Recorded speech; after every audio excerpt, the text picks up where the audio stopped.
je. Kita mulakan presentation kita dengan Ummul Furqan Al-Fatihah.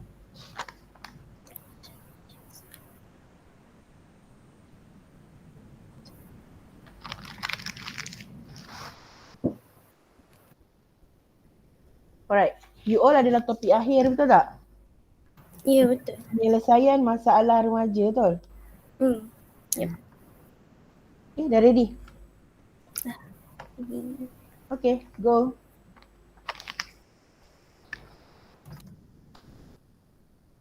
Syamiru macam lain ke apa?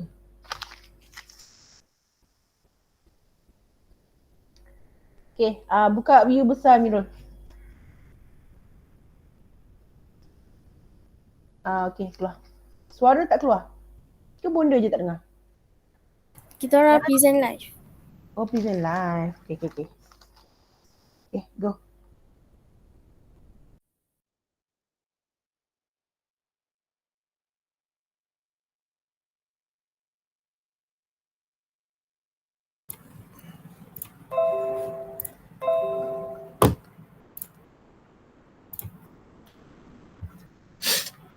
Okay, test. Dengar? Dengar. Okay. Assalamualaikum warahmatullahi wabarakatuh dan selamat pagi kepada Bonda. So, hari ini saya Muhammad Syamirul Rahizam bin Siddiq dan Rashidah Nurdiana akan membentangkan topik terakhir untuk kelas HPD 229 iaitu penyelesaian permasalahan remaja.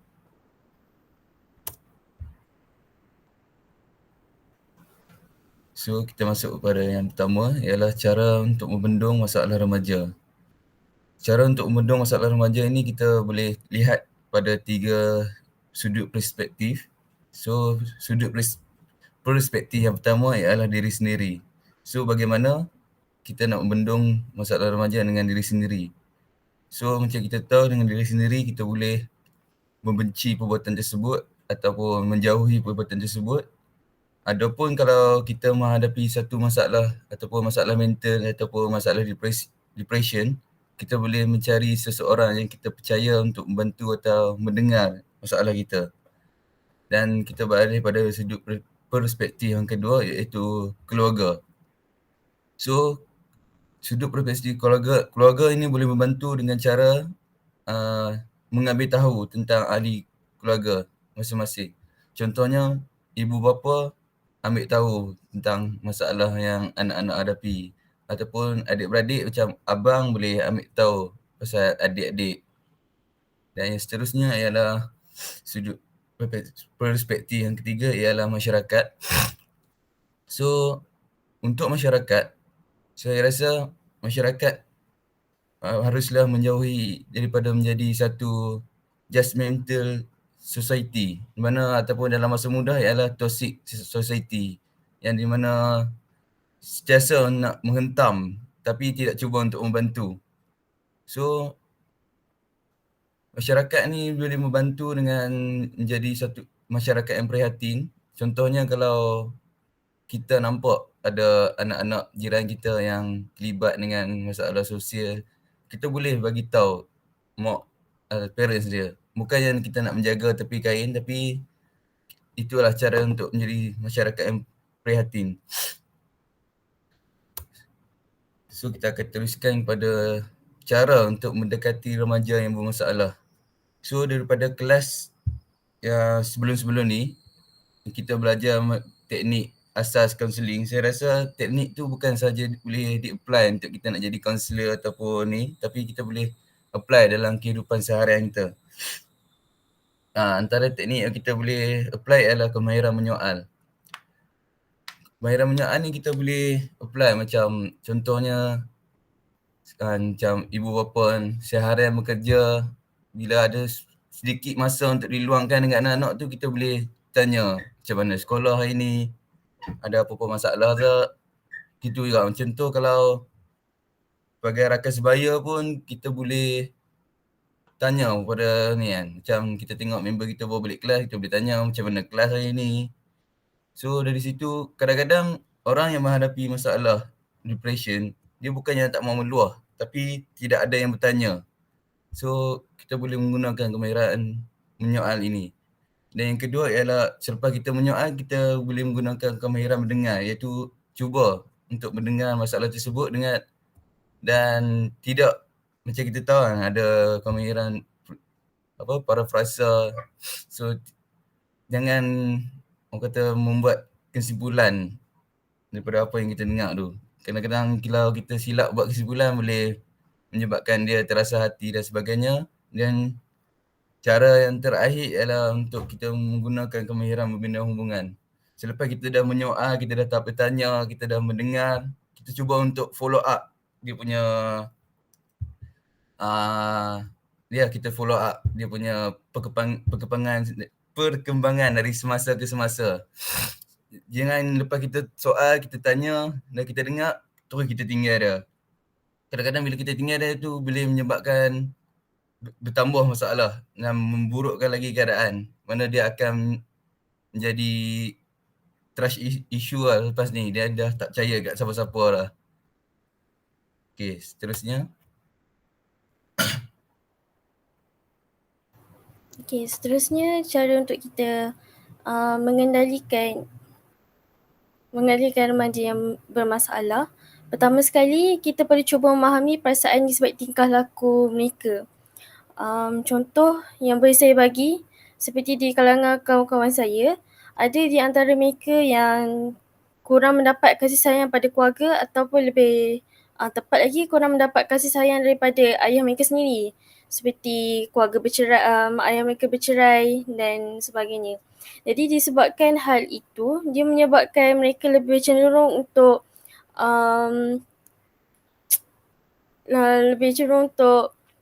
mendekatkan diri dengan lelaki atau bersosial lebih dengan lelaki.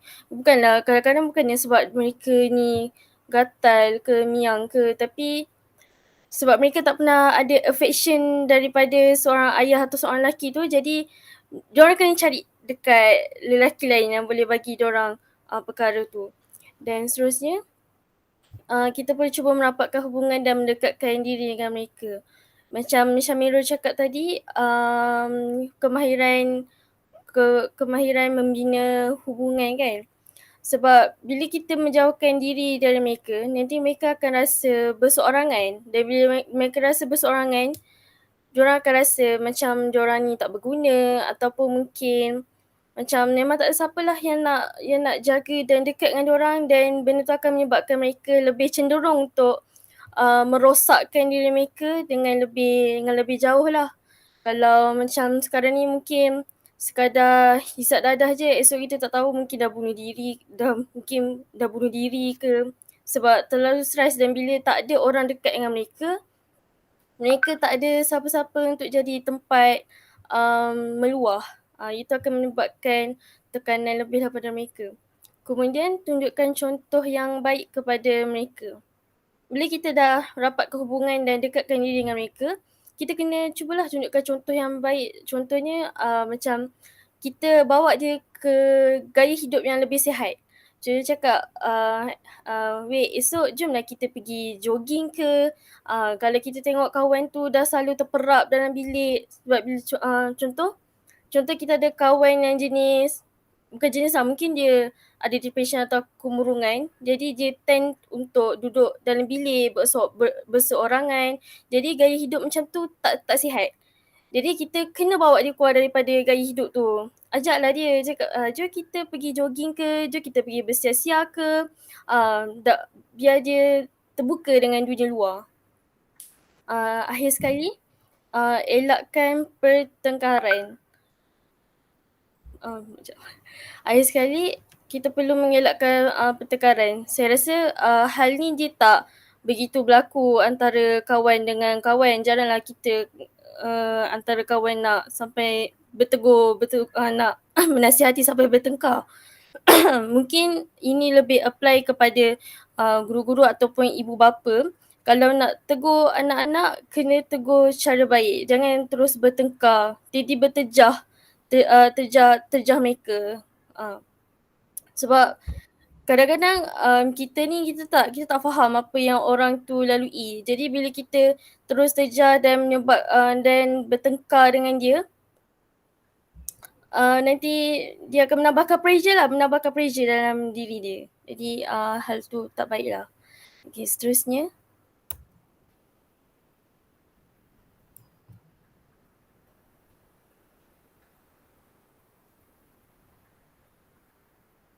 Okay, ini kesan sekiranya kita tak membantu remaja-remaja ni keluar daripada masalah mereka. Kesan atau boleh saya kata ciri-ciri pun boleh jadi juga. Pertama sekali, perubahan dalam pola tidur dan pemakanan. Kebiasaannya mereka yang terjebak dalam gejala yang tidak sihat ni, mereka cenderung untuk pertama sekali tidur lambat. Mereka tidur pada waktu yang tidak menentu lah. Contohnya mungkin diorang akan tidur pukul 4 pagi, 5 pagi dan sepanjang siang berjaga pada waktu malam. Dan sebab kebanyakan mereka ni, mereka suka pada waktu malam. Sebab masa tu tak ada orang. Jadi mereka bebas untuk buat apa-apa sahaja tanpa pengawasan orang lain. Dan juga perubahan pola pemakanan, biasanya dia sama ada dua. Dia akan makan terlalu banyak sebab dia terlalu stres, ataupun dia akan tak makan langsung. Dia akan tak makan langsung dan inilah boleh kita panggil eating disorder. Dua-dua ni pun akan membawa masalah yang besar lah kepada kedua-dua ni pun akan membawa masalah yang besar. Kedua, mereka akan rasa diabaikan. Seperti yang kita cakap tadi, jika kita tak berhubung dengan mereka, mereka akan rasa diabaikan lah, tak rasa seperti tidak berguna dan sebagainya. Kemudian hilang minat dalam semua aktiviti. Inilah yang saya kata tadi, bila mereka asyik duduk dalam bilik, bersendirian, berperak je dalam bilik, nak buat apa-apa pun dia tak minat. Kalau memang dari awal, dari lahir memang tak minat, tak ada masalah. Ini dia secara tiba-tiba. Contohnya daripada suka bermain bola, suka main bola sepak dengan kawan, tiba-tiba je hari makin hari memang tak nak turun, jauhkan diri pada semua orang. Itu berkait dengan poin dia dekat bawah lah, sentiasa mahu bersendirian. Dia push away semua orang, dia tak nak cakap dengan siapa-siapa. Sebab itulah tadi Syamirul kata kena ada kemahiran menyoal. Sebab diorang memang diorang rasa macam tu, diorang rasa tak nak bercakap dengan siapa-siapa. Jadi kalau kita tak tanya, memang diorang tak akan cerita. Dan akhir sekali mereka akan mula berkelakuan kasar atau bertindak bahaya atau ganas. Dia sama ada dua, sama ada dia bertindak kasar kepada diri dia sendiri, contohnya dia mencederakan diri dia sendiri. Itu paling bahayalah. Dia mencederakan diri dia sendiri, ataupun mungkin dia lagi satu yang common, overdose ubat. Benda ni bahaya sebab kita kadang-kadang mereka ni bijak, mereka buat pada waktu yang kita tak ada, kita tak tahu. Jadi jangan biarkan mereka bersendirian lah. Dan seterusnya, kalau mereka pada orang pula mungkin bercakap kasar, ataupun macam tiba-tiba kelakuan mereka tiba-tiba nak tumbuk orang ke, macam orang kata macam tantrum lah, ataupun mereka ni ada anger issue. Ada benda tak kena sikit terus nak bertumbuk, terus nak bergaduh. Kadang-kadang inilah faktornya jadi kes-kes bully dekat asrama dan sebagainya.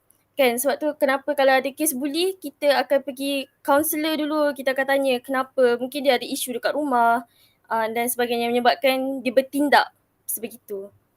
Okay. So, habis. Itu saja pada kami. Terima kasih.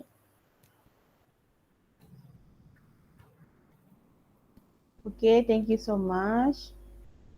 Sekejap Bunda tunjuk kat UR kenapa benda-benda masalah remaja ni dia berlaku. Wait a minute.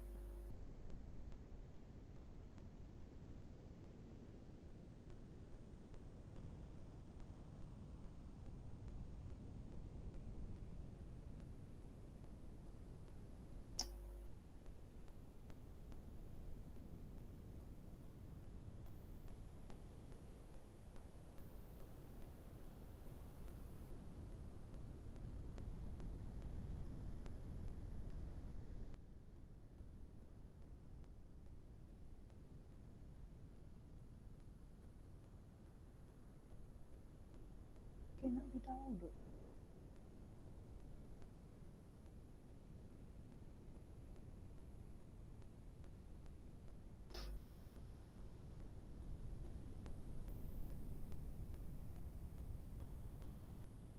Okey, cuba Nana buka balik slide depan tu.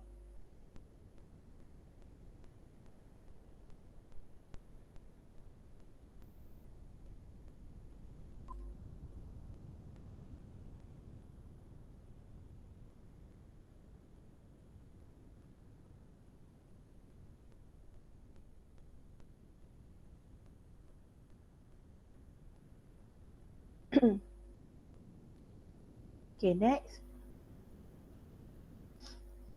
Okay, actually boleh sukalah cara Rashidah dan Syamiro present tu.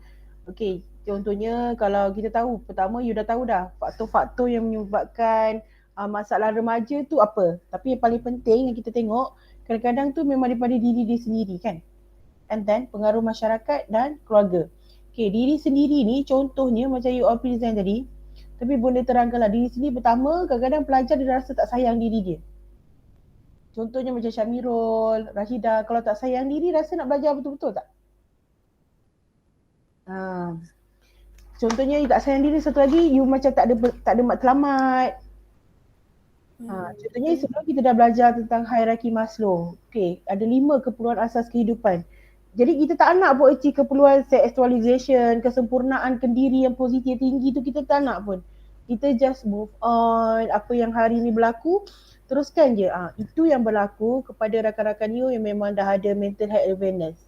Mental health awareness maksudnya dia dah ada gejala-gejala ketidakupayaan dalam kesihatan mental dia. Okay, macam you all sihat mental, maksudnya you boleh meneroka kehidupan, teruskan kehidupan, belajar. Tapi kena ingat, kadang-kadang ada rakan-rakan dia tak nak pun tapi benda tu berlaku pada diri dia. Sebab tu kadang-kadang dia rasa depression macam you present tadi. Jadi bagus bila kita tengok rakan-rakan yang kita tengok depression, kita cuba tanya dia. Tapi bila kita tanya ni kena juga tentang ayat yang common sense kan? Betul. Macam mana? Kadang-kadang kita tanya tu, mungkin kita tanya bagi awak ayat yang awak tanya tu ayat yang betul, ayat yang sahih dan sesuai pada ketika tu. Tapi mungkin penerimaan pada pesakit yang mental tu dia rasa tak okey. Contohnya macam mana kalau awak cakap kau ni berkurung je, cubalah keluar. Contoh kan. Jadi soalan tu awak rasa betul. Cuk, kau ni berkurung je. Keluarlah, bukan ada kelas pun contoh. Anda cakap benda yang betul kan? Tapi bagi pesakit tu, dia terima tu benda tu jadi safe harm ke tak kat dia? Saya rasa dia akan terima benda tu sebagai ancaman sebab kita cakap secara kasar.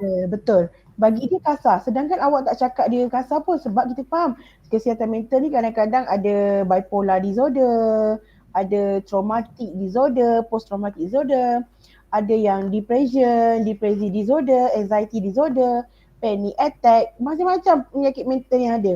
Jadi kalau dia contohnya salah satu tu memang kena dekat klien tu, bila awak cakap tu salah. Jadi yang part yang Amirul present tadi, kemahiran menyoal tu memang bagus. Okay, cuba tengok the next kemahiran menyoal. Kan diri.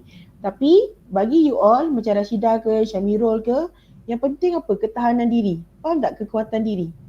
You all biasa belajar masa sekolah apa? Kelemahan diri, kan? Betul tak?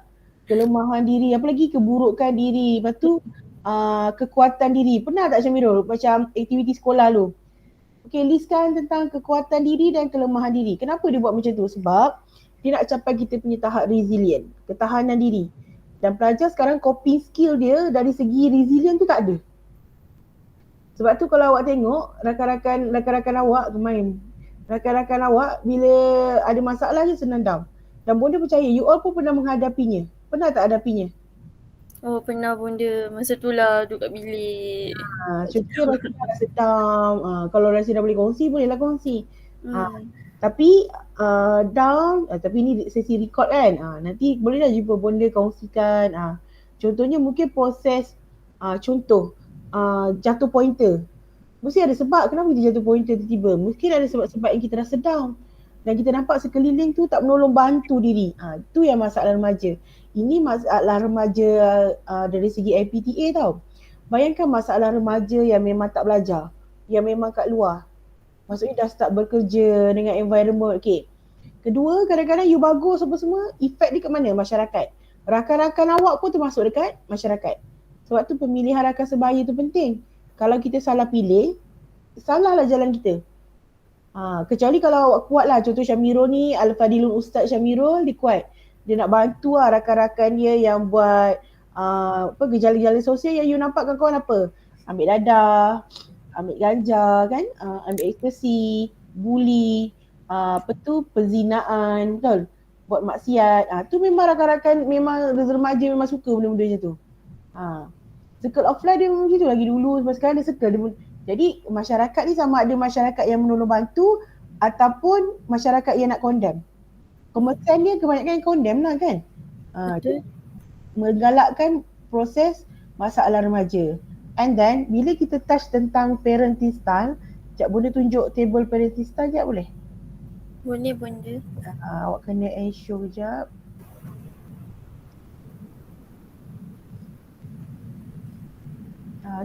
Syamirul kena ensure kejap.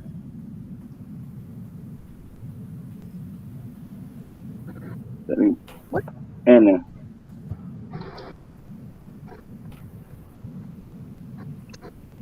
Contohnya, ya. Kalau kat window ni kan, entire screen. Contoh, keluar tak? Keluar. Keluar tak table tu? Keluar. Keluar tak? Keluar. Keluar. Yang hijau ni kan? So, kalau table ni kita kena ingat, ada yang rakan-rakan kita memang dibesarkan dengan cara yang bagaimana? Contohnya permisif. Permisif ni maksudnya macam mana? Dia memang whatever you want. Maksudnya dia ada sistem-sistem macam disiplin. Ada yang accepting, yang ni permisif. Tak kisahlah anak tu nak buat apa ke, okey. Nampak tak? Permisif. Lepas tu dia ada autoritatif. Jadi maksudnya yang ini kita bagus lah. Maksudnya macam autokratik, maksudnya ada demokratik antara satu sama lain. Ada juga parent yang dia uninvolved. Kan? Cuba you tengok family you kat mana. Jadi kalau you tengok, kalau rakan-rakan kita memang dia daripada authoritarian ni, contoh, because dia dah hidup dalam keadaan yang disiplin. Waktu makan, waktu mandi, disiplin. Balik sekolah pukul berapa, internet main sampai berapa jam. Nampak? Dia dah ada rule dah. Jadi automatically dia membesar dengan cara yang keluarga dia dimani. So proses masalah remaja dia kat sini apa? Contohnya dia boleh membuli orang tak? Boleh. Boleh kan? Sebab apa? So ada forceful tu kat situ. Ya, walaupun bagus, kelebihan positifnya adalah contoh bila dia disiplin, dia sangat disiplin diri dia tak adalah nak buang sampah kat sekolah. Tu yang bagusnya. Positifnya bila dia menerima asuhan keluarga dia tu dari sudut disiplin tu dengan cara yang bagus, dia rasa okay, that's good for me untuk jadi orang disiplin. Kat sekolah jadi pengawas, jadi apa-apa ketua, disiplin, homework buat, memang very konstruktif lah. Struktur punya orang, disiplin. Kalau kat bilik tu macam Syamirul kat dorm tu bersih je bilik dia. Jadi macam Rashidah pun disiplin dari segi pakaian, dia dah biasa hidup disiplin. Tapi yang tak bagusnya adalah kalau dia terpaksa. Kan macam you all cakap tadi lah, you zaman-zaman sekarang remaja tak suka benda-benda yang paksa kan? Betul. Jadi bila tahap dibesarkan dengan tahap disiplin tu, dia terpaksa, jadi dia menghukum tak orang lain sebab dia mengalami emosi yang tak stabil sebab dipaksa untuk jadi disiplin. Jadi automatically dia akan tak menyebabkan bully kat orang lain. Pada pendapat saya dia ada dua keadaan. Sama ada dia akan membuli orang, dan kalau dia tak bully orang pun mungkin bila dah jauh daripada keluarga dia akan berubah tanpa pengetahuan keluarga dia. Tapi berubah dia drastik lah sebab dia terima kata shock. Sebab dia tak sebab dia tak pernah bebas dan automatically semua bebas. Dia ada pro and con sebenarnya dari segi parenting style ni. Alright Kat. Kalau kita tengok juga yang kat bawah tu pula uninvolved. Contohnya parent yang macam tak kisahlah kau pergi sekolah ke, Syamirul pergi kelas ke, Rashidah pergi kelas ke, dapat pointer apa pun, parent tak kisah. Jadi you dah rasa dari segi emosi, klien kanak-kanak tu dah rasa benda dia tak wujud kan, pasal tak? Jadi bila dia rasa tak wujud, tu yang jadinya macam benda tadi, macam you all berdua kata ada matlamat, nak belajar apa semua. Jadi you akan nampak rakan-rakan tu rasa macam, perlu ke nak aku sekolah je. Aku belajar je, mak aku suruh belajar, aku belajar. Tapi dia tak ada hala tuju. Dia belajar ni untuk apa? Sebenarnya dia belajar untuk diri dia tak? Dia belajar untuk parent dia. Contoh. Kan? Ataupun kadang-kadang uninvolved ni pula menyebabkan dia rasa macam dia tengok orang susah. Okay, sekarang kita tengok banjir apa semua kan. Sebab dia dah biasa orang tak ambil tahu tentang diri dia. Itu benda. Dia ada tak sifat macam pentingkan diri? Saya rasa dia tak pentingkan diri. Saya rasa dia macam dia tak tahu pun. Dia macam bila dia cakap kan dia macam ya ke? Macam dia dah ada kekitaan. Aku, kau. Betul. Kadang-kadang Perdana Menteri pun kadang-kadang dia tak tahu siapa. Dia macam dia hidup je lah. Dia hidup dia. Mama aku suruh aku hidup. Sebab tu awak tengok no expectation, few rule. Yang tadi tu memang authoritarian, memang banyak rules kan. Ini absent, dia tak ada force apa-apa pun. Neglectful, dia macam mengelak lah. Anything happen dia macam tak interest lah macam tu kan. Oh sorry, aku tak berminat. Ni betul tadi masa yang Syamil present. Kalau kita nampak kawan kita, kita tanya. Sebab dengan kemahiran menyoal, kita dapat ubah persepsi dia tu. Mula persepsi dia rasa, alah semua orang tak penting, semua orang tak sayang aku. Sebab dia dah rasa macam daripada rumah tu tak sayang, masyarakat pun takkan sayang. Okay. Yang permisif ni pula, dia sangat whatever you want, apa yang you nak, dia low expectation lah. Dia tak tinggi, tak rendah dia macam tu. Dia terima je. Dia lenient kan. Orang yang macam keluarga yang macam saya. And then family awak kinda lah. Dia macam masa awal-awal dia akan macam agak push. Tapi bila dah macam makin besar, dia tengok memang dah tak boleh, dia akan cakap, tak apalah kau dah besar, kau tahu apa yang kau boleh fikir sendiri. Kau rasa macam tu. Betul. Kalau Syamira keluarga kat mana? Authoritative ke? Permisif juga. Permisif. Jadi macam benda-benda dia harmoni lah. Tak naklah kau punya masalah kan. Tolong settle kau punya masalah boleh. Dia macam tu kan. Maksudnya duduk semeja masa makan. Dia ada juga tau keluarga yang contohnya makan. Dari segi makan lah. Kita biasanya keluarga ni nampak harmoni ke tak, makan mesti bersama. Ada keluarga yang tak harmoni, uninvolved ni, dia makan sendiri dalam bilik lah, celah sofa lah. Kan? Waktu makan tu dia tak togethering. Kadang lari masuk bilik. Lari masuk bilik ataupun orang dah siap makan baru nak pergi dapur goreng telur, nampak? Dia dah avoid each other. Jadi tapi permisif ni maksudnya dia stay juga dia, cuma dia tak nak confrontation, dia tak nak fighting ni semua tak nak. Agresif tak nak. Dia menerima je, okey, kalau awak dah buat macam tu, terpulang lah. Contohnya awak nak ambil dalam bidang kimia, chemical. Okey je contohnya. Tak kisahlah, you suka kan? Okey.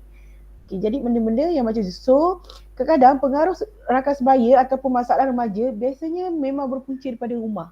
Walaupun dia tiba cakap dengan awak ke, macam you all sini, masalah kawan lah, masalah pensyarah lah, masalah dengan sesiapa lah. Tapi automatically sebenarnya daripada rumah. Daripada rumah tu rasa tak happy, jadi pertemuan dengan orang-orang lain pun rasa tak happy. Kalau autoritatif ni pula maksudnya, kalau macam bonda autoritatif. Bonda memang sukalah sebab mungkin bonda kaunselor kan. Let's lebih kepada demokrasi. Bonda permisif and autoritatif lah. Contohnya, let's talk. Bonda suka kalau anak bonda pun. Okay, sit down together. Okay, what do you want actually? Bonda tak whatever you want, no. What do you want? Okay, is it true you want to follow this? Dia belajar fleksibel lah. Sebab bonda asertif. Kenapa? Sebab asertif, sebab bonda dengar juga apa yang anak-anak nak. At the same time, bonda juga ada firm kat bonda juga. Kenapa mami teach macam ni? Macam tu. Maksudnya dia tahu. Why don't? Kenapa pergi rumah orang tak boleh lari? Dia explain lah. Kenapa kena sit down properly rumah orang? Once kita pergi rumah orang, don't bring your phone, don't bring your iPad. Sebab they're looking, you need to find your friend. Kita kena main kan? Kalau nak main iPad, kita balik rumah, kita belajar. Contoh. Sebab kalau sama je, you bawa iPad, you tengok kartun, You sendiri-sendiri baik kita tak payah pergi rumah jiran. Contoh. Betul. You nak mana? You want to play together ataupun you nak main iPad. Kalau nak play together, we going back home. Jadi ada disiplin autoritatif kat situ. Contoh permisif ni biasanya awak tengok mungkin sebab awak dah besar tau. Syamira dengan Nana dah besar kan. Jadi awak dah nampak parent tu lebih kepada lenient dan accepting kan. Ya betul. Awak akan nampak tau ciri-ciri personality keluarga. Kalau autoritatif ni dia lebih asertif, tegas diri. Kalau uninvolved dia akan jadi pasif. Kenapa dia akan jadi pasif? Sebab dia macam dia tak tahu, tak ada arah tuju kan. Dia ikut je tu. Betul benda. Sangat betul. Yang akan nampak rakan-rakan tiba-tiba di pressure sendiri. Dia dah terbiasa tau.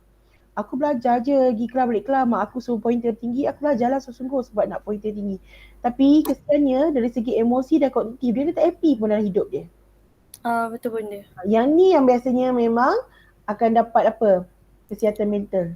Dia perlu orang confirm dia selalu, bagi tahu selalu, tunjuk. Aku sayang kau, aku sayang kau, aku sayang kau, aku sayang kau. Betul. Kalau tak memang dia rasa macam tak ada apa-apa lah. Dia back to normal. Dia lambat lah. Sebab tu boleh cakap kadang-kadang ciri remaja yang ni adalah resilient. Ketahanan diri kita tu. Dan kita tak boleh nak copy skill benda yang betul. Benda yang betul tu kita tak boleh nak copy kat diri. Benda yang tak betul kita senang pula nak copy. Benda-benda tak baik je senang melekat. Benda-benda bagus kita tak tahu nak melekat. And then kalau mata authoritarian ni, bagusnya disiplin. Cuma bila terlalu rigid, kita risau dia menjadi agresif. Sebab tu kalau kita tengok universiti yang macam pertahanan kan, yang kita bully sebelum ni, mungkin daripada keluarga yang memang rigid kan, all punishment. So bila dia masuk pula universiti pertahanan, memang dia dah sebati lah, sebab tu dia boleh membuli. Jadi ni antara ciri-ciri keluarga. Permisif ni okey, keluarga yang okey, dia warm, nampak tak kan, macam keluarga you all warm. Kalau awak cakap tadi lenient, okey je benda, tak kisah pun. Tapi belajarlah betul-betul. Low expectation maksudnya contohnya Rashidah dapat pointer berapa ke, Syamira dapat pointer, mak ayah okey je. As long you lulus contoh. Tapi kalau macam authoritarian, dia high expectation kan. Mama nak kau make sure 3.8. Ni pun akan menyebabkan kesihatan mental tak? Betul. Dan dia terlalu pressure. Yes. Dan dia takut. Betul. Sebab dia semua kat situ. Jadi kita akan nampak tau cara didikan keluarga yang bawah ni mungkin akan menyebabkan anak-anak dia tendensi untuk kesihatan mental tu lebih tinggi berbanding cara asuhan anak-anak yang atas ni, betul? Cuma kita tak cakap tak adalah cara asuhan mana yang betul mana yang salah. Sepatutnya kita kena seimbang, semua perkara ni ada. Betul tak? Macamnya ada anak, ada masa kita tak involve dia naik basikal jatuh. Contoh dia tiba-tiba pergi sekolah, dia gaduh dengan kawan, kita biarkan dia. Betul? Kita tak boleh nak cover dia. Biar dia gaduh, sebab apa? Kita nak tengok anak kita ketahanan mental dia kalau bergaduh dengan kawan macam mana. Jatuh basikal macam mana kan? And then disiplin pun memang kena ada. Waktu tidur kena pukul berapa, tengok handphone berapa jam, disiplin pun ada. Jadi sebenarnya semua ni boleh digabungkan untuk menjadi parent yang lebih bagus. Betul tak? Dia tak boleh fokus satu. Dia mesti semua ni kita gabung, mana kita pilih mana yang terbagus. Contohnya memang you sentiasa tumpahkan air ke atau anak-anak kecil dalam seluar, kita punishment lah. Kan?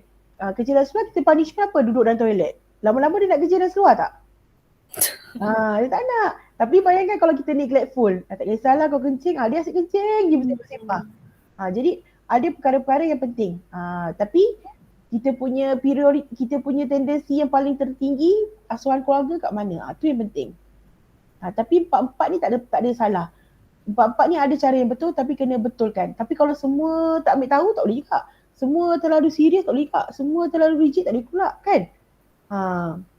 Semua benda nak discuss together, authoritative pun tak boleh juga sebab nanti anak-anak jadi bergantung. Pasal tak? Contohnya Rashidah nak pergi beli barang. Tak tipu mama dululah nak beli barang. Jadi masa belajar, nanti you dah kahwin pun bergantung pada suami contoh. Nak beli minyak masak dah habis lah, bawang dah habis, tak boleh nak pergi kedai sendiri contoh.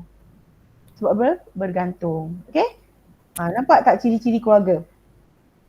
Kadang-kadang you akan nampak kalau macam rakan-rakan bermasalah tu, kadang-kadang kita kena ingat juga daripada ciri-ciri keluarga. Cuba buka balik slide awak tu yang Syamira tadi.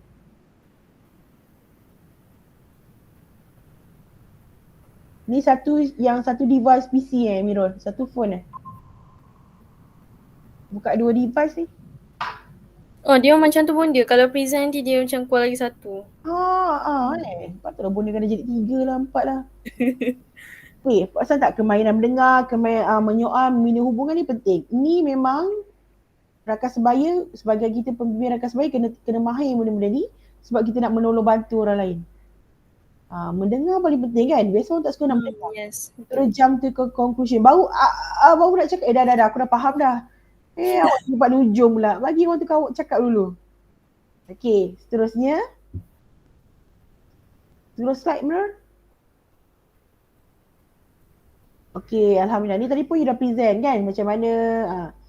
Jadi you akan nampak tau rakan-rakan yang suka pertengkaran daripada keluarga yang bagaimana. Yang last tadi, authoritative. Ada je tak betul. Dia dah terbiasa. Dia dah biasa macam benda tak betul lah. Biasanya ayah orang tua dulu memang macam tu tau, disiplin. Ayah dia tak cakap sangat dengan anak. Contoh ibu yang bercakap dengan anak, pasal tak? Tu ayat tu mak bapak saya tu. Dulu macam tu. Dulu-dulunya style memang macam tu. Dia disiplin sangat tinggi. Okay, seterusnya. Kadang-kadang ayah pun tak tahu bersedia anak bila. Macam tu. Semua mak. Okay, next. Next slide. Okay, pola tidur ni memang kita boleh nampak. You perasan tak kalau you penat, you tidur is not quality time. Macam you cakap tadi, bila dah mulalah bahaya ganas ni, main games ke apa semua. Betul tak? Kadang-kadang you boleh nampak tau rakan-rakan yang suka main game ganas pun membahayakan. Sebab tu dalam sistem counselling to you tu, you boleh buat ujian psikologi gamers kan, dari segi game. Ketagihan bermain games. Tengok kita terlalu tertagih tak? Game yang bagaimana kita tertagih. Takut dia terbawa-bawa kan, dia imagine je mula kan. Kadang-kadang dia rasa dia nak try lah. Nak try lah kan. Mirul, awak suka main game apa Mirul? Suka main game. Harap-harap lah pelajar-pelajar UiTM ni janganlah minat-minat contohnya PUBG ke apa semua, tapi tak pernah tournament level dunia tak pernah menang pun. Semua kalah pun. Kan? Kalau nak fikir, kita ni Malaysia berapa penduduk? 5 juta penduduk tak ramai pun. Kalau satu artis tu follower dia dapat 1 juta. 4 juta tu termasuk adik-adik awak, atuk-atuk nenek memang tak pakai IG semua. Jadi tak ramai pun. Jadi menonjol lah dalam bidang-bidang tertentu. Alright, so next. Next slide. Okay, dah habis. Jadi yang tu. Okay, now boleh nak sebabkan kita dah pengaruh rakan sebaya biasanya berkaitan dengan akademik, betul? So bila dengan akademik boleh nak touch jugalah. Okay, Miro dah boleh ensure Miro. Boleh nak touch juga macam you all lah sebagai contoh untuk kelas hari ni. Buat a tab.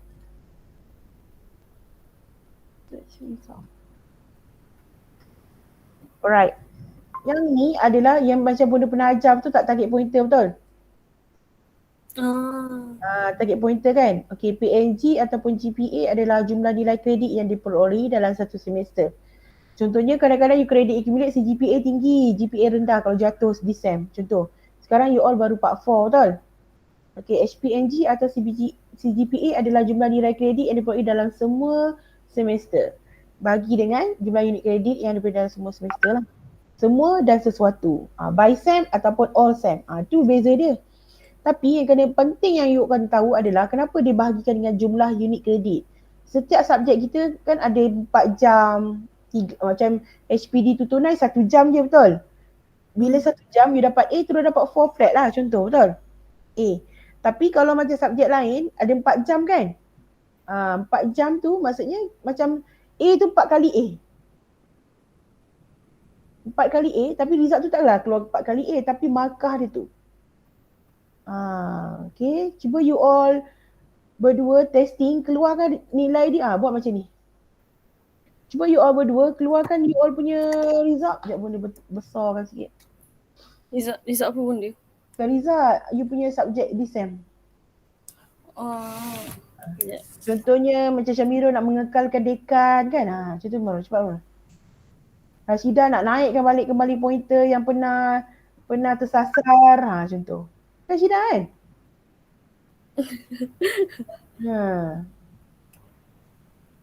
Okay, besar sangat Allah. Apa yang keluar ni?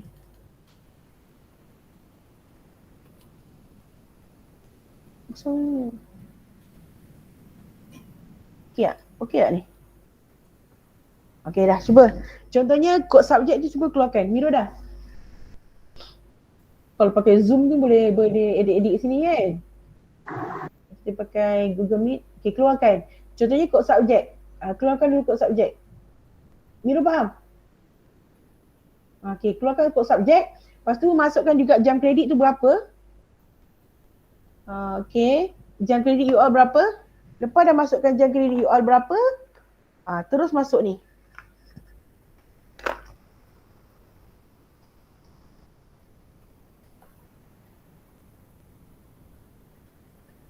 Boleh? Oh. Salah. Okey dah?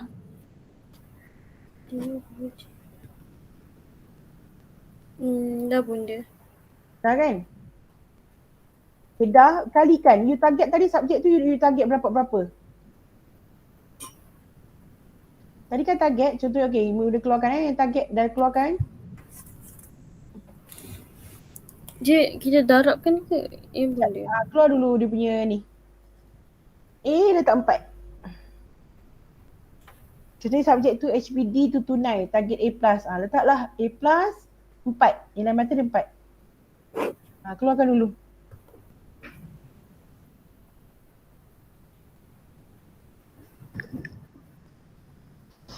Dah?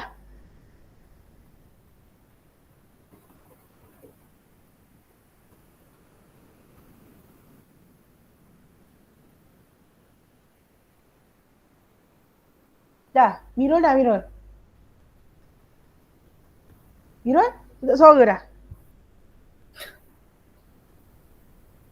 Okay, keluarkan. Rashidah dah semua dah? Dah. Dah? Mirul dah, Mirul? Boleh nak turun ke bawah balik? Dah? Asal budak bujang ni suara tak ada? Okay, dah. Okay, nampak tak dia punya kredit accumulate tu? Contohnya adalah, tadi kata 4 kan? Contohnya subjek mat, 4 jam kredit. Target dapat A, 4 kali nilai mata dia 4 lah sebab dapat A kan? So 4 kali 4 sama dengan 16. Senang je tu. 4 kali 4 sama dengan 16.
Bagi dengan 20 ya bunda?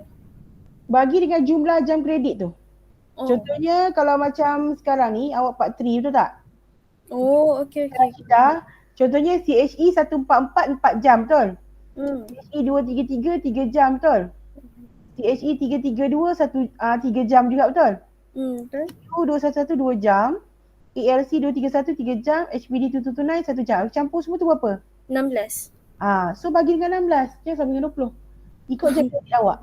Dia macam tu.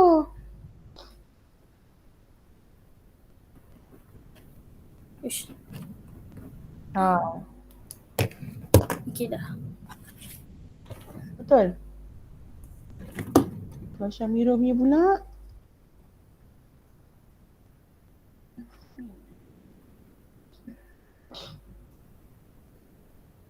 Kalau Syamira punya pula, kalau boleh tengok.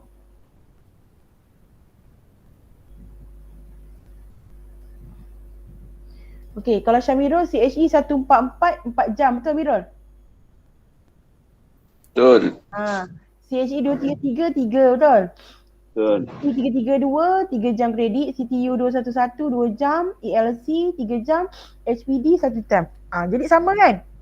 Sama. So bagikan dengan 16. Alright, dah bagi 16. Okay, cuba Syamiro bagikan berapa? Hari tu sebelum result itu simpan tak you all punya result yang result semester 2 transkrip benda. Ada tapi kena cari je. Lepas ni kena simpan tau, sebab bila kita nak target pointer, kat situ ada credit accumulate untuk kita target untuk CGPA pula. Jadi kita target GPA. Okay, Syidah tadi target GPA berapa Sam ni? Dapat 3.79. Okay, 3.79. Mirul?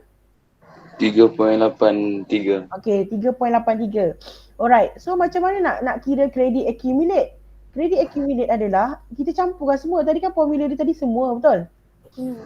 Semua maksudnya part 1 campur part 2 campur part 3, betul? Kita nak kira GPA. Awak tengok yang ni macam ni transkrip sementara kita kan, jangan kecil kan.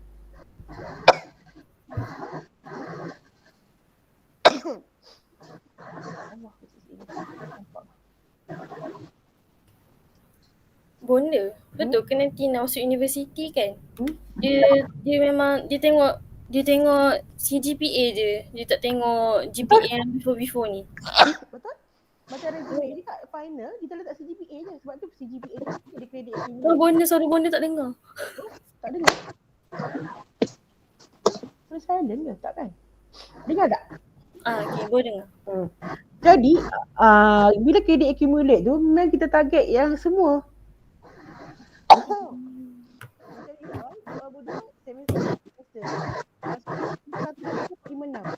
Bonda, suara bonda lagi sikit tak dengar. Memang digabungkan semua, tak dengar? Tak jap.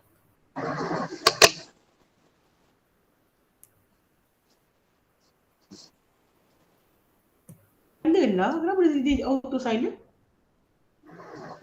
Dah, boleh. Yang bunyi zak-zuk tu Syamirul. Tapi suara bonda memang tak dengar bonda. Dia macam slow, dia macam jauh. Ni dengar? Ni dengar. Okey.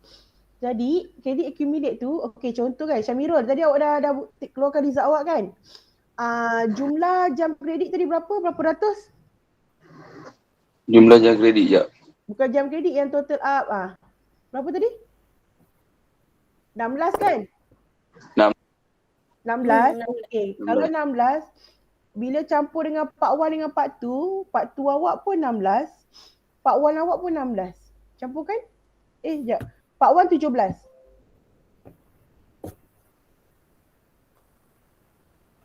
Part 1 17 campur 16, part 2 16, part 3 pun 16, betul? Okay, campurkan dah? 49. Dah campur 49 kan? Okay, credit accumulate yang tadi tu berapa yang awak target tadi? Credit accumulate. Yang sebelah lagi tu, yang banyak tu, berapa? Yang ada point tu, GP total. GP SEM tadi, yang target tadi? Yang GP SEM target tadi tu. Berapa? Mira punya berapa? 3.79. Bukan, yang belum dibahagi. 61.3. Okey, Miro campur 61.3. Miro punya part 1 dengan part 2 total GP set adalah 5. Mana dah slow dah. Okey, kalau part 1 60.67. Kalau part 2 58.36. So 119 kan? 119.03 campur yang tadi target berapa? 61.32. Campurkan. Saya pun dia. Nak juga. Boleh. Okey, awak campurkan, dah campur tu baru awak bahagikan. Berapa Mirul?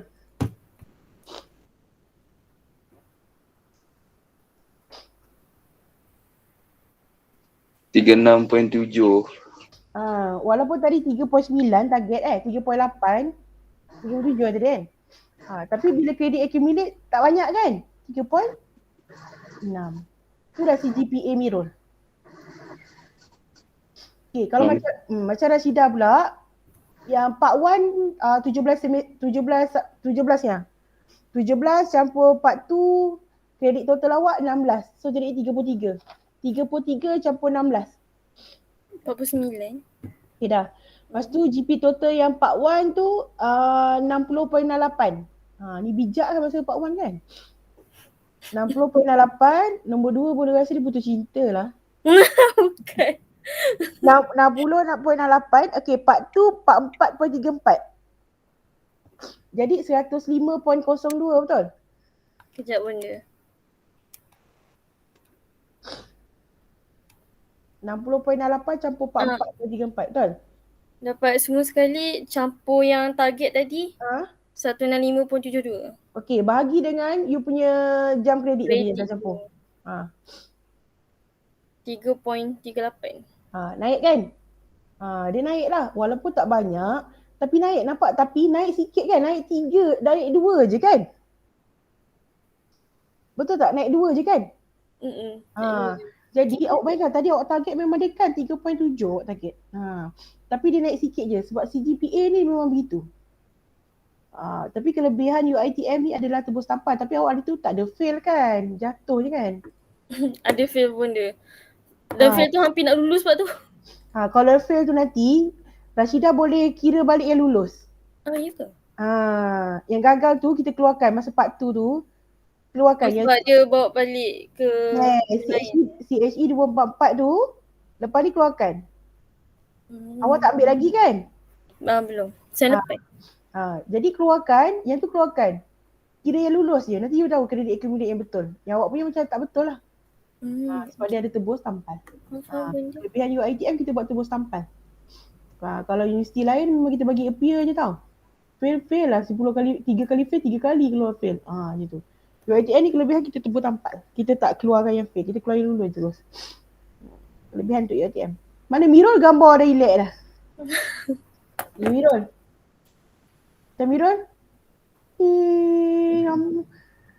So nampak tak bila nak target pointer kan? Jadi 3.6 kalau Mirul tadi kata 3.7, naik 1 je kan Mirul kan? Naik 1 je kan CGPA kan awak target tadi? Naik 6 Yang lepas 61. Yang ni? 3.67. Bukan 6, 0.0 berapa pun naik kan? 0.06. Bukan 6. 0.06 je naik. Jadi kadang-kadang buat naik sikit lah benda. Ya, sebab pelajar selalu lupa tentang jam kredit. Jam kredit tu main peranan. Kalau subjek tu kena ingat 4 jam kredit, 3 jam kredit. Jadi kena struggle lebih. Sebab dia membawa nilai mata lagi banyak kan, betul? Tu contohnya. So ada soalan tak? Jadi masalah remaja dari segi institusi pengajian tinggi adalah akademik lah of course. Kadang-kadang kalau kita tengok musim-musim nak exam, mungkin sekarang ni tengah enjoy lah dapat cuti 2 minggu kan. Tengah enjoy. Nanti naik cuti bulan 1 dah mula quiz, hantar assignment, anxiety dah naik balik dah. Sekarang anxiety okey. Jadi cuba you all buka juga dalam sistem yang counselling to you all tu, benda lalang boleh tunjuk juga. Okay, sebab ni nak record supaya pelajar lain pun boleh tengok. Tapi yang record sesi ni pelajar kawan-kawan boleh tengok ke? Sebab kita kan kira pointer you all. Saya tak tahu, saya okey tu. Syamirul okey Syamirul? Boleh. Okay, yang ni boleh share perasan tak kalau macam you all ada kat tepi tu psychology test. Kalau kita punya sistem counselling to you.uitm.edu.my, kat psychology test ni kita klik je dekat psychology test.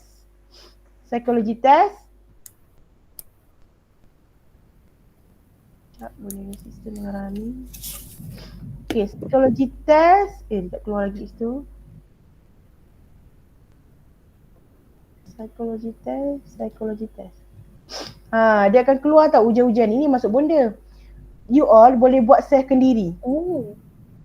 Daripada counselling to you.uitm.my tu, buatlah self kendiri. Buat ujian apa-apa. During nak exam, you akan nampak bimbang you tinggi. For sure. Ni boleh try kat ruangan chat. Bimbang memang tinggi betul sebab nak hantar assignment, lepas tu group study, perangai tak okey, betul? Contohlah macam you all berdua bergaduh, tak boleh nak present dah hari ni. Aku busy Syida kau pandai kau buat nanti aku contoh Miro cakap macam tu. Dia dah selfish. Jadi susah lah you nak present macam mana. Tak ada konsekuen lah. Memang boleh nampak lah grouping yang tak okey dengan okey. Maksudnya tak study together. Jadi kat sini you all buat, dia terus keluar result. Dia terus keluar result macam mana? Keluar result mana? Awak cakap contohnya inventory back end. Contohnya review, kita jawab. Contohnya Bonda cakap langsung tiada lah. Boleh jawab tak ada lah ni. Ataupun boleh ada tak tulis banyak lah contoh. Boleh tak tiada, benda-benda cinta tak ada. Bingung sikit pening. Awak klik lah sedikit, hati berdebar-debar, tiada apa semua. Sangat takut tiada, rasa tercekik tak ada. Awak nampak tak ciri orang bimbang? Orang tak cekik dia pun. Awak akan nampak kawan-kawan yang memang ada mental awareness, tangan senang menggigil. Gementar. Sebab tu kalau you present kan suara gementar kan. That's not good lah sebab kita tengah anxiety. Suka untuk bernafas, takut mati, kan. Apa takut mati, ready je lah Allah memang kurniakan hidup ni. Bagi orang yang dah positif, bagi orang yang tak positif, ya sebab kadang orang tak rasional dengan kehidupan. Kehidupan ni memang Allah selangi dengan kehidupan dan kematian. Rasional kan? Tapi kenapa bab mati kita jadi tak rasional? Takut sebab persediaan. Patutnya bila persediaan tu kita dah tahu kita lagi nak bersedia lebih cepat, lebih baik. Okay. So dia akan keluarlah kebimbangan tahap rendah. Dia score terus. Tu boleh cakap. Bila you all buat, you all dah boleh buat self check up diri sendiri. Kalau tak nak meet counselor pun buatlah sebab you ada account kat sini ada ujian. Kalau macam Syamiru suka main game tadi, buat ujian game tadi. Tengok dah edit ke tak. Lepas dah dapat result ni rasa-rasa macam perlukan bantuan Bonda ataupun Aina, barulah kita buat booking consultation and then kita buat make an appointment. Tapi kalau you rasa okay, ataupun tadi kita bincang tentang parenting style kan. Parenting style pun ada psikologi test tentang keluarga. Psikologi keluarga ada kat sini, saringan, kesihatan mental. Ni nombor 11. Skala ciri kekeluargaan. Buatlah. Oh, keluarga aku macam ni harmoni. Macam tu. Tak harmoni suka macam tu. Kita akan nampak. Jadi dia kendiri kita. Jangan sebab keluarga tak harmoni pun you nak teruskan keluarga tak harmoni. Jangan. Suara Bonda dah kelis tu.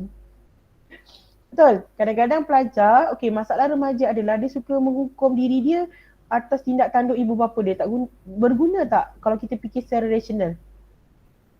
Contohnya, ayah aku ni, contoh, kadang-kadang pelajar, ayah aku pun penagih dadah. So, buat apa aku nak jadi orang yang baik? Nampak?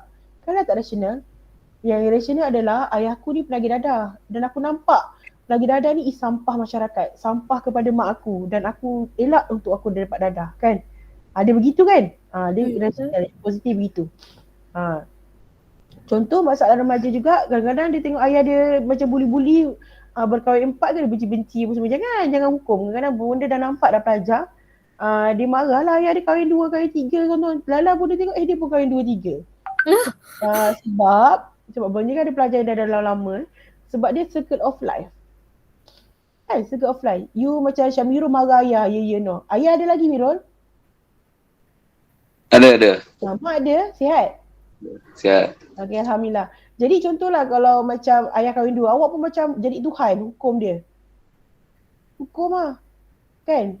Meluahkan perasaan nafsu tu, marah apa semua. Jadi tiba-tiba circle of life Allah kembalikan kepada kita. Sebab circle of life ni memang Allah kembalikan. So jangan risau. Rashidah pula contohnya cari boyfriend, ambil suami orang. Jangan. Nanti circle of life. Nanti awak kata suami orang tu sebab dia tak bahagia dengan isteri dia. Tiba-tiba rupanya dengan awak, rupanya dia yang masalah.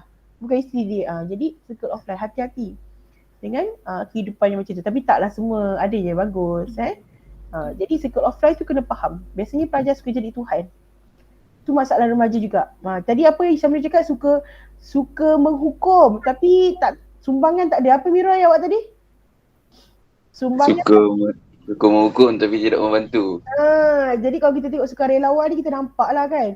Kesian sebab contohlah kalau you memang daripada parent yang memang bahagian pertahanan, polis, tentera, bomba kan. You tahu ayah awak kerja penat macam ni kan.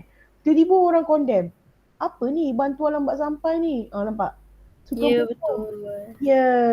Sebab banyak tempat Baru contoh kita secara logik lah, baru 48 jam tak makan. Baru tak sampai 2 hari tak makan dah macam apa dah.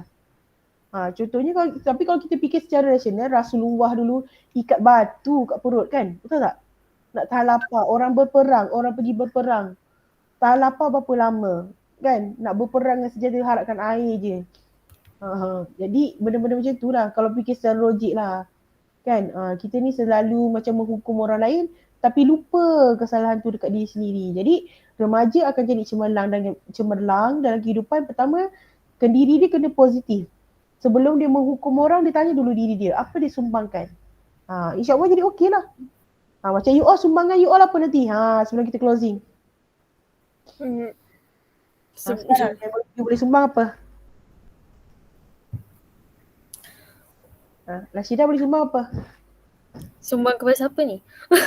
Sumbanglah, tak pada pada agama, bangsa, negara, keluarga. Apa? InsyaAllah dalam diri ada rasa nak jadi sukarelawan lah besar nanti. Tolong bencana. Sebenarnya kalau awak tak mengganggu orang lain buat kerja, we know about our limitation pun kita dah membantu kan. Kita doa pun membantu. Syamiro, apa yang awak boleh membantu? Agama, bangsa dan negara. Keluarga. Bikin keluarga kot. Keluarga dulu kan. Jadi remaja kalau dipikir perkara-perkara ni insyaAllah okey. Sebab you all adalah generasi, menurut saya cakap, generasi millennium. Sebab you lahir-lahir dah teknologi terkini. Generasi millionaire. Contohnya esok you all jutawan. Syamiro jadi jutawan produk apa, tak tahu produk rambut ke apa semua, tak tahu. Maksudnya macam mana berbakti pada negara dengan bayar tax apa semua. Nampak? Kita tak nampak lah benda tu. Syamira, Rashidah mesti tak nampak. Tapi pada bangsa apa you beli? Bangsa sekarang lah you pelajar UiTM, pelajar-pelajar Bumi Putra, kena belajar dengan cemerlang. Agama of course lah. Tingkatkan agama, jangan memperlekehkan agama kan. Jangan pula menyokong orang-orang yang sentiasa menyalahkan ulama apa semua tu. Pelik dah zaman sekarang ni kan. Jadi benda-benda itu. Negara of course lebih pada negara. Apa sumbang pada negara? So sukarelawan tu good. Bonda sokong juga pelajar remaja join lah sukarelawan. Sebab apa? Sebab you akan nampak orang hidup susah. Mudah. Kadang-kadang kita jadi sukarelawan dekat negara Indonesia ke Thailand, kita akan nampak, ya Allah, lagi betapa kuatnya mereka kan. So belum lagi nak pergi Palestin, Somalia semua tu kan. Jadi Syria semua tu you akan nampak. Okay. Clear kan? So banyak benda kita dah cover kongsi to you, pointer dan presentation dari segi permasalahan remaja. So ada soalan lagi tak? Miro ada soalan? Miro tengah tulis apa tu Miro? Take nota ke? Ni record lah. Tak. Tak ada soalan. Tak ada soalan. Tak ada soalan. Ni ada soalan tak? Tak ada. Okay, thank you so much presentation. Good job. Okay. So boleh kita share you punya target pointer tu. Nanti sebab Bonda recordkan benda ni. Nanti kawan-kawan akan lihat lah. Macam biasa test Bonda macam lepas lah. Senang je test Bonda. Oral. Bonda suka oral sebab Bonda nak you cakap. Tulis-tulis tak mau. Nanti tipu tu semua di Google je lagi. Lagi zaman online ni. Tak mau. Bonda nak oral. Okay. Itu saja pada Bonda. Thank you so much. Happy holiday. Jaga diri baik-baik. Balik bila? Nak balik minggu ni kan? Boleh. Kita